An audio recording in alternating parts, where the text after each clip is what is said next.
میرے بزرگ دوستو عزیزو، نماز کا اگر نماز قائم کر لی جاوے، واقعی نماز قائم کر لی جاوے، تو یقینی بات ہے کہ پورا دین قائم ہو جائے گا، کیونکہ آپ نے فرمایا ہے، یقینی بات ہے، من اقامها فقد اقام الدین، جس نے نماز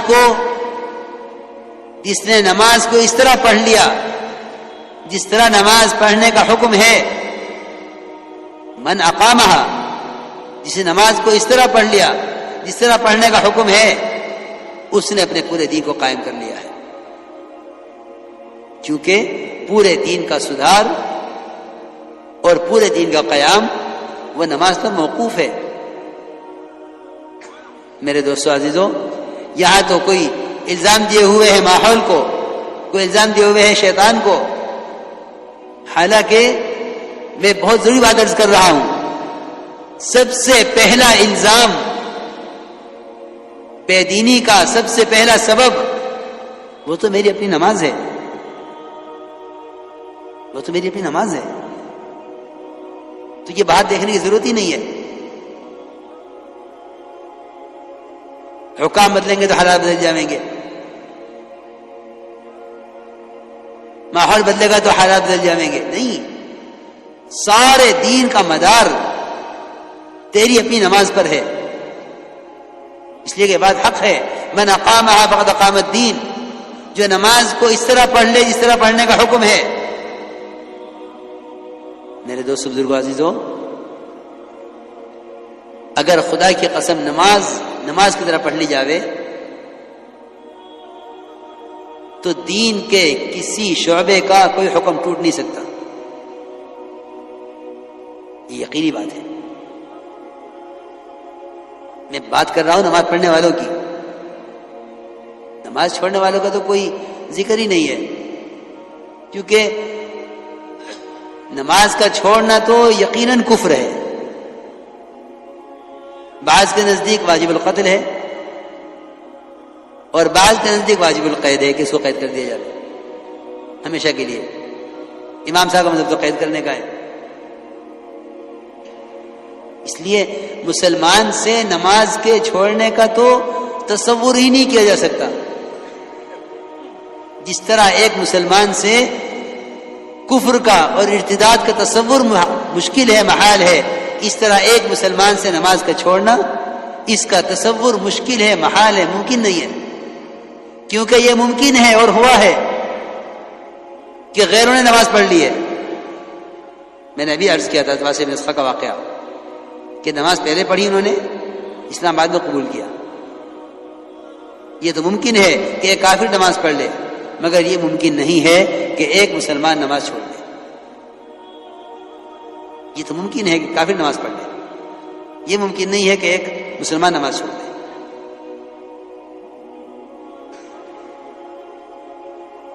تو میں تو عرض کر رہا ہوں نماز پڑھنے والوں کی بات ہو رہی ہے کہ نماز پڑھنے والوں کی بے دینی کا کیا سبب ہے، کہ نماز پڑھنے والوں کی بے دینی کا سبب ان کی نماز کی خرابیاں ہیں۔ کبھی نہیں غور کیا اس پر، کبھی غور نہیں کیا اس پر۔ میں جو عرض کر رہا تھا شروع سے کہ دعوت اور عبادت کا جمع کرنا اصل ہے، جمع کرنا یہ نہیں ہے کہ نماز پڑھ لی، بلکہ ابن عباس اور عبداللہ ابن مسعود دونوں کا قول ہے کہ جس شخص کی نماز اس کو منکر سے نہیں روکتی، اس کی نماز اس کو اللہ سے دور کرتی رہتی ہے۔ نماز تو اللہ کے قرب کا سبب ہے، مومن کی معراج ہے، پھر یہ کیسے ممکن ہے کہ نماز اللہ سے دوری کا سبب بنے؟ اس سے زیادہ قرب کا تو کوئی موقع نہیں ہے، تو مومن کی معراج ہے۔ اللہ مجھے معاف فرمائے، کیا نماز پڑھنے والوں کی نماز اور کیا نماز پڑھنے والوں کی نماز۔ صلو کما رأیتمونی اصلی، صرف ایک نماز کو نمونہ بنایا گیا ہے، صرف ایک نماز نمونہ ہے، باقی خدا کی قسم کسی کی نماز نمونہ نہیں ہے۔ صلو کما رأیتمونی اصلی، کہ نماز اس طرح پڑھو جس طرح مجھے پڑھتا ہوا دیکھ رہے ہو۔ صحابہ کرام نے آپ کی نماز کو جس طرح دیکھا اس طرح نقل کر دیا۔ اس لیے حدیث میں آتا ہے کہ جو شخص رکوع سے اٹھنے کے بعد اپنی کمر کو سیدھا نہ رکھے اللہ اس کی نماز کی طرف نظر اٹھا کر نہیں دیکھتے. صحیح حدیث ہے. من لم يقم صلبه بين الركوع والسجود لم ينظر الله الى صلاته، کہ اللہ اس کی نماز کی طرف نظر نہیں اٹھا کر دیکھتے کہ یہ کیا کر رہا ہے. میرے دوستوں میں عرض کر رہا، دین کا کمال نماز کے کمال میں ہے. دین کا کمال نماز کے کمال میں ہے کہ اپنی عبادات کے اندر کمال پیدا کرو. ایک جگہ اجتماع تھا، ہمارا وہاں جانا ہوا. جوڑ تھا سنا پرانوں کا. اب میں نے نماز کے بعد، مغرب کی نماز کے بعد بیان تھا، 2 رکعت سنتیں پڑھی، 4 رکعت اوابین پڑھی.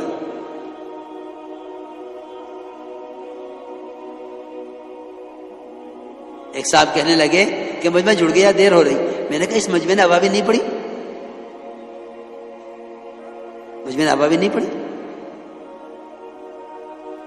اس کا مطلب تو یہ ہوا کہ ہم دعوت میں لگے ہوئے ہیں عبادت کے شوق کے بغیر. یاد رکھنا یہ بات کہ اگر اس کام سے عبادت کی لذت محسوس نہیں ہوتی تو استدراج کا خطرہ ہے. اگر دعوت سے عبادت کی لذت حاصل نہیں ہوتی اور عبادت کا شوق نہیں پیدا ہوتا تو استدراج کا خطرہ ہے. کیونکہ دعوت سے جن عبادات میں کمال پیدا کرنا تھا، یہ دعوت کے لیے ان عبادات کے ساتھ کھیل رہا ہے. جلدی جلدی نماز پڑھو، مشورہ کرنا ہے، جلدی جلدی نماز پڑھ لو، پھر بیان کرنا ہے. اس کی نماز اس کو میں دے کے ماری جاوے گی میلے کپڑے کی شکل میں. اس لیے کہ عبادت کا استخفاف کفر ہے. کفر، عبادت کو ہلکا سمجھنا کفر ہے. عبادت کو ہلکا سمجھنا کفر ہے. نماز کے بارے میں فرمایا ہے من استخف او جحد فقد کفر. نماز کو ہلکا سمجھا، اس کا انکار کیا کہ وہ تو کفر کے راستے پہ پڑ گیا. کیونکہ کفر اسلام کے درمیان رکاوٹ ہی نماز ہے. نماز نہ ہو تو پھر کفر ہی کفر ہے. تو میں حیران ہو گیا. میں نے کہا ابھی میں نے 4 رکعت اوابین پڑھی، مجمع جمع ہو گیا. اس سارے مجمع نے اوابین کیوں نہیں پڑھی؟ کیونکہ صحیح حدیث ہے کہ جو شخص مغرب کی نماز کے بعد 6 رکعت اوابین کی پڑھ لے، بعض نے 2 سنتوں کو شامل کیا ہے، بعض نے نہیں کیا ہے، 4 پڑھ لے یا 6 پڑھ لے، کہ جو شخص مغرب کے بعد اوابین میں 4 رکعت یا 6 رکعت پڑھ لے کہ اس کو اس 6 رکعت پر 12 سال کی عبادت کا پورا ثواب ملتا ہے. کتنے سال کی عبادت؟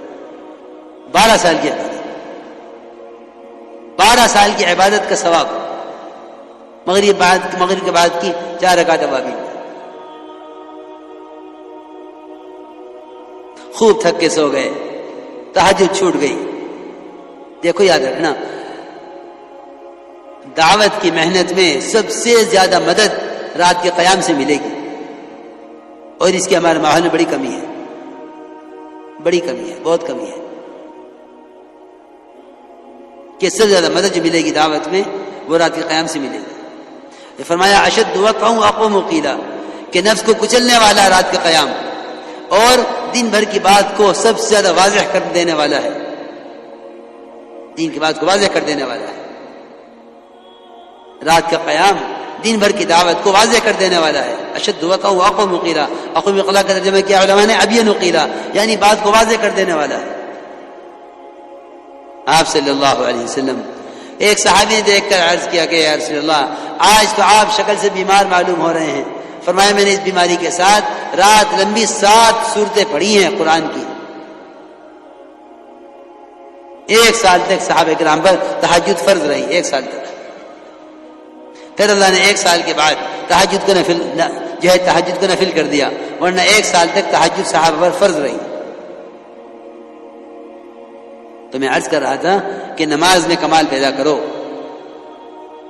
کہ دعوت ایمان اور عبادات کی تکمیل کے لیے ہے، دعوت ایمان اور عبادات کی تکمیل کے لیے ہے، کہ اس دعوت سے ایمان اور عمل کے اندر کمال پیدا ہوگا، کہ نماز کے اندر سکون اطمینان لاؤ، کہ سارے دین کا قائم ہونا نماز پر موقوف ہے۔ تو انہوں نے یہ کہا کہ ہم نماز قائم کرتے ہیں، نماز قائم کرتے ہیں،